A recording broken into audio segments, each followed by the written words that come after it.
Trivia Marine Biology. Apakah laut yang paling sejuk? Atlantik. Atlantik. Artik. Arktik. Yes, betul. Lautan Arktik. 1-0. Apakah mekanisme bakau menyingkirkan garam?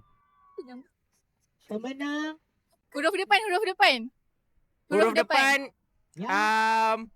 S. Bahasa Inggeris S. Pemenang. Okey, depannya adalah Ini yang orang sok, nantikan iaitu garam, kumpulan 5 ada di antara kumpulan Salt marsh. kumpulan 5 dan kumpulan 3. Apakah Sok Glen. Tulisannya adalah Okey, next soalan. 1-0 tadi kan? Salah. kumpulan Apakah fungsi akar pokok bakau?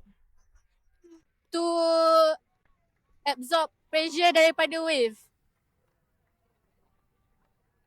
Boleh diterima? Okey, nak dia paling obvious. Untuk stabilkan pokok. Stability. Stablekan dia bukan untuk pokok lah. Stablekan Ekosistem. kumpulan 2. Tapi tanah. Betul. Kumpulan 5. Siapa? Siapa tu? Numai.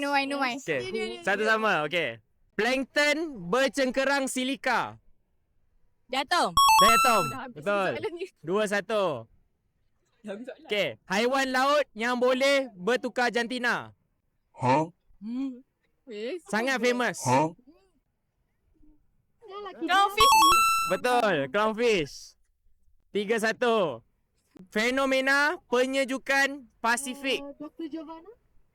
El Nina. La Nina. La Nina. El Nino. 4-1. Lapisan laut menerima cahaya paling banyak. Zon Afotik. Fotik. 2-4. Penyu laut merupakan haiwan reptilia. Bagai organ apakah mereka guna untuk bernafas? Paru-paru. Paru-paru. Betul. 5-3. Dah 5 kan? 5. Alright. Catat.